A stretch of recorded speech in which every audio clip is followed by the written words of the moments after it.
Was there a dark mystery behind America's favorite crooner? Despite his legendary standing in Hollywood thanks to his soothing voice and timeless melodies, life behind the scenes was everything but ideal. From problems inside his own family to allegations that tarnished his once impeccable reputation, the reality of Bing Crosby's life is more shocking than anybody could have anticipated. Was he indeed the villain that everyone believed he was? Keep watching till the very end to find out the secret. Bing Crosby is one of the most famous figures in American show business history. His gentle charisma and sweet baritone voice made him a media darling in the mid-century, and he remained in the spotlight for decades. Thanks to his Oscar-winning performances in films like Going My Way and timeless singles like White Christmas, Crosby became known as an authentically American artist. During an era when Hollywood was synonymous with ostentation, he exemplified the height of success, grace, and charisma. There was a lot more complexity to the story portrayed beneath the glossy exterior. Tense connections with Crosby's relatives and allegations of violent behavior spoiled his private life. Contrasting sharply with his reputation as America's favorite singer, the later, darker details of his personal life emerged. His children, particularly Gary, the eldest, say that he was an extremely dictatorial father whose actions left scars that would last a lifetime. Such disclosures set to a fervent debate about the myth. To what extent did Bing Crosby reflect his time? Someone flawed who was under tremendous pressure?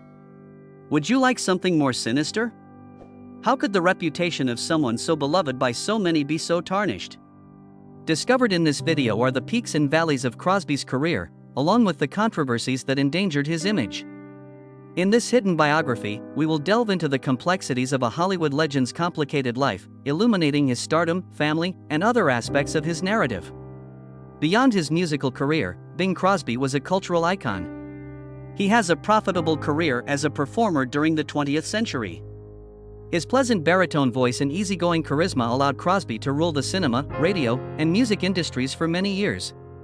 Hits like White Christmas and Swinging on a Star catapulted him to stardom and revolutionized the music business. Crosby overcame obstacles on his way to become a famous actor. Along with his rising stardom came mounting pressure, and his obsession with perfection had an impact on even his closest friends and family. Even though he seemed like a chill and amiable performer in public, speculation about his complicated and unhappy private life began to circulate following his 1977 death. After these revelations, his carefully crafted image would crumble, forcing fans and historians to confront the dichotomy of the man behind the music. The idyllic family life that Bing Crosby had painted for himself crumbled in 1983 when his eldest son Gary Crosby published his biography Going My Own Way. Physical and psychological abuse were inflicted upon him by his father, as recounted in the book. When it came to enforcing his rules, Bing was known to be a severe disciplinarian, as Gary testified. The incidents he recounted were Bing punishing him and his brothers with a metal-covered belt, which had a devastating effect on them both mentally and physically. Gary asserts that their upbringing was tainted by Bing's authoritarian and fear-based parenting approach. A distressing story revolved on Bing's obsession with his children's weight. If they failed to meet Bing's high standards, Gary recalled, they would be punished and forced to step on a scale. Lifelong mental and physical wounds were inflicted upon Gary by these events. His obsession with perfection also impacted his romantic relationships. In 1930, Dixie Lee, a young Hollywood actress and singer on the rise, wed Bing Crosby. Dixie, whose real name is Wilma Wyatt and she was born in 1911 in Harriman, Tennessee, was an established star in the entertainment industry when she met Crosby. Their affection swiftly bloomed, and on September 29, 1930, the pair tied the knot in a secret ceremony. Dixie's marriage to Bing occurred simultaneously with his meteoric rise to fame in the entertainment industry. Dixie chose to prioritize their family over her own thriving career when Crosby's took off and his voice ruled the airwaves, album sales, and movies. Dennis and Lindsay were twins, and the couple had 4 sons, Philip, Gary, and Lindsay. Despite their seemingly perfect lives together, their marriage was far from it. Dixie had a hard time juggling the responsibilities of being married to a celebrity with Bing's hectic job. The stresses of having 4 children and the frequent separations caused a great strain on their relationship. Anxiety and poor self-esteem were major challenges for Dixie throughout her life, which resulted in her seeking solace in booze. She drank more and more, and her loved ones said she was delicate and sensitive. Bing, who was famously self-disciplined and laser-focused on his profession, often found it difficult to deal with Dixie's problems. His propensity to immerse himself in his profession left Dixie feeling abandoned and unsupported, despite his profound affection for her. The effects of Dixie's alcoholism on their home were substantial. Word on the street is that things were rather heated at their house. When they were parents, Bing and his wife had an authoritarian and rigid approach. Every parent had their own problems, and the children grew up in a very unstable home. Dixie's health began to deteriorate in the late 1940s as a result of her excessive drinking. Her body had been harmed by years of misuse, but she supposedly tried to overcome her addiction. In 1952, Dixie's diagnosis of ovarian cancer shocked the family. Despite being sick, she tried to support her family as much as she could. However, Dixie Lee Crosby passed away on November 1, 1952, at the age of 40. A turning point in Bing's life came with her passing. Friends and co-workers said he felt terrible about not being able to help her and that her death affected him greatly. Furthermore, Bing's already tense relationship with his children became even more so when her death left a void in the Crosby household. This shocked Hollywood as much as Crosby's fan base. Per Gary's autobiography, a lot of people were shocked that the guy who brought joy to the globe could act in such a way. Some people began to question Crosby's legacy after the revelations hurt his reputation. But there were many who sided with Crosby, saying that Gary's characterization was exaggerated. It was common practice for Bing's parents to use corporal punishment when he was growing up, according to his acquaintances and co-workers.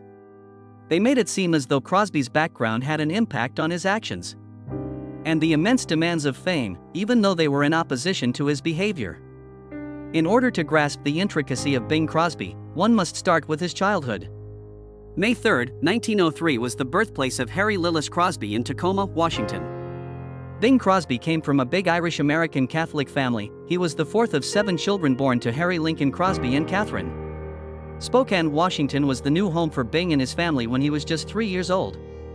In pursuit of a more secure future and more favorable circumstances, a humble working-class life was the norm for the Crosby family. While Bing's mother, a devout Catholic, was in charge of the household and instilled in her children a strong moral compass and discipline, his father, a bookkeeper, was the motivating figure who stressed the need of education, job, and faith. Even as a young boy, Bing showed a talent for the stage and the music. Bing was his childhood moniker since he adored the comic strip The Bingville Bugle.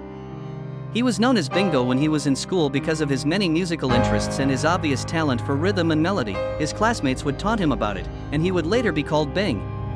While Bing's parents wanted him to have a respectable profession, he enrolled in Gonzaga University in Spokane in 1920 to study law, but he couldn't help but be drawn to music. Bing began his musical career as a Gonzaga University student, performing in local bands like the Musical Aiders and learning drums. These early performances sparked his interest in a future in show business. Despite developing musical interests, Bing had trouble balancing his schoolwork and his enthusiasm. He dropped out of Gonzaga before graduating in 1924 to play in a band with singer-pianist Al Rinker. Going to Los Angeles was their decision, in an effort to test the waters of the music industry.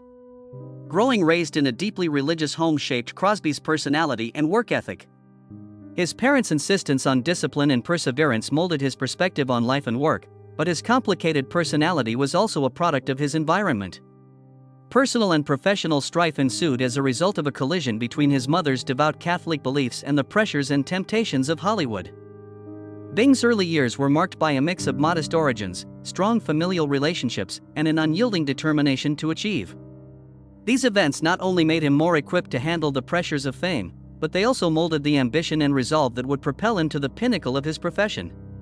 Despite the fact that his rise to prominence was marked by talent and charisma, he was deeply influenced throughout his life by the values and lessons he learned as a child. The narrative of Crosby is incomprehensible, unconscious of the social milieu in which he lived. Around comparison to now, parenting practices around the middle of the 20th century were drastically different.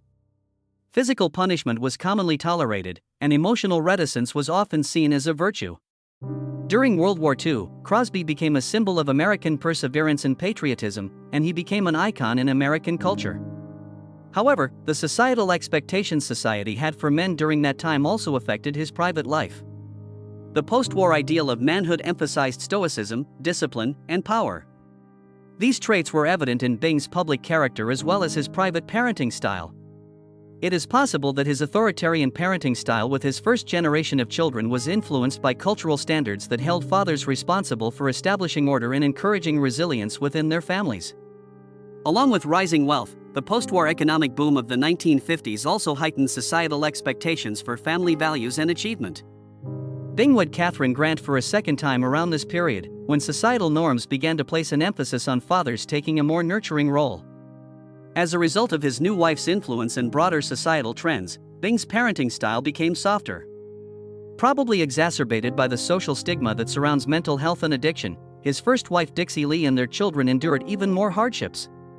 Because of informational and material gaps, middle-class families like the Crosbys faced these challenges largely on their own. Bing Crosby's personal troubles and career were shaped by the significant social and technological development that happened throughout his lifetime. The social constraints of his time strained his relationships and brought to light the disparities between his two families, notwithstanding his success as a performer. The cultural milieu of a shifting America is inseparably bound up with his narrative, which encompasses the triumphs and tragedies of his generation. The allegations leveled against Crosby, however, were more severe than was typical at the time and raised deeper questions about his character. Has the loss of Dixie actually altered his personality? Is being a single parent challenging? When did he wed again? With his second marriage to actress Catherine Grant, Bing Crosby entered a new chapter in his life, marked by stability and a softer approach to family. They initially crossed paths in 1954, 2 years after Crosby's first wife Dixie Lee died away. Bing was a 51-year-old global superstar when Catherine was just starting out in the acting world. They were quite close because, despite their age difference, they were both devout Catholics. A modest ceremony reflecting Bing's desire for solitude and a simpler family life was performed on October 24, 1957, to seal their marriage. Catherine, who has been in films like Seven Little Foys and Anatomy of a Murder, stepped away from acting to focus on becoming a wife and mother. Their 3 children, Harry, Mary, and Nathaniel, were born to the couple. In many ways, Bing's views on parenthood were shaped by his marriage. Bing appeared to loosen up as he got older, despite his reputation for being an extremely dictatorial parent to his first generation. Most people thought that Catherine was responsible for this change since she advocated for a kinder and more understanding perspective on family connections. There were fewer arguments and more love and support for Bing and Catherine's children than in Bing's first marriage, according to their accounts, compared to their elder half-siblings. As time went on, Catherine became Bing's business partner and trusted confidant. Bing often lacked companionship during his first marriage, but she helped him make work decisions and traveled with him. The emotional stability that Bing needed to manage the latter stages of his career, which included performances, TV specials, and recordings, was supplied by this partnership. Word on the street is that life at the Crosby family, now run by Catherine, is far more tranquil than it was during Bing's first marriage. Those close to Bing say that the supportive environment she provided allowed him to focus on his relationships outside of work as much as his professional endeavors. Gary, Philip, Dennis, and Lindsay, the children of Bing's second marriage, also highlighted the differences between the two sets of parents. The elder children from his first marriage carried resentment and animosity toward their dad, thinking he had emotionally ignored them. Who were his second family, and who were given priority? Gary Crosby's 1983 memoir, Going My Own Way, made allegations of emotional and physical abuse during their childhood, which exacerbated the conflict between them. There was a noticeable disparity in the experiences of his two sets of children, despite the fact that Bing denied these claims while he was alive. He heard nothing but good things about his second family's life, marked by Bing's rededication to his roles as a husband and father. While married to Catherine Grant for a second time, Bing Crosby reached a turning point in his life. Ultimately, it helped him rediscover his own happiness and redefine his role within his family, shaping his reputation as a beloved entertainer and a devoted family man. The glaring dissimilarity in Crosby's interactions with his two sets of parents prompted speculation about the role of external factors in shaping his actions. Adulthood was not easy for the Crosby children of Bing's first marriage. Both Dennis and Lindsay struggled with mental illness and substance abuse before ending their own lives. The sad implications of Bing's parenting choices reignited discussions about their long-term effects. Gary overcame his troubled relationship with his father to become a successful actor and singer. But he kept talking about how his background affected him and how his connection with Bing was tough. When asked about their father, the children of Bing's second marriage recalled a loving and supportive figure. Catherine played a key role in promoting domestic harmony by encouraging Bing to take a more compassionate and proactive approach. Unlike when he was absent throughout his eldest son's youth, he was there for his younger son's activities, school events, and parent-child bonding sessions on a regular basis, and enjoyed delightful moments with them. In this environment, the younger Crosby children thrived. As a professional golfer, Nathaniel achieved great success. While Harry went on to become an investment banker, Mary became famous as an actress for her work in Dallas. Unlike their elder half-siblings, they cherished and honored their father, praising him for being supportive and encouraging. Long after Bing passed away in 1977, tensions persisted, due to the obvious discord between his two sets of relatives. The smaller kids had it better with Bing's second family. The older kids, particularly Gary, felt neglected and overshadowed. Family relationships have a profound impact on the lives of individuals closest to Bing Crosby, as revealed by his complex tale of growth and regret. Bing Crosby's story illustrates how multifaceted the personalities were throughout Hollywood's golden age. He was a pioneer in the field of recording, established standards that are still used today, and has become an enduring symbol of Christmas. To that end, his impact on the entertainment industry cannot be denied. The details revealed about his personal life, however, make him seem like a multifaceted human being, capable of enormous good and terrible evil. The pressures of fame, the influence of societal norms, and the enduring significance of family ties are all prominent themes in his story. In the end, Bing Crosby's life is a study of opposites, public adulation and private hardships, joy and sorrow, darkness and light. His legacy lives on, and his music has comforted millions. The complexities of legacy and the human cost of accomplishment, however, can be understood by looking at his life experiences. History buffs and fans alike can learn something new from Crosby's life. Even famous people have layers upon layers of complexity. His life and work continue to make people think about the interplay between talent, humanity, and the consequences of our actions today.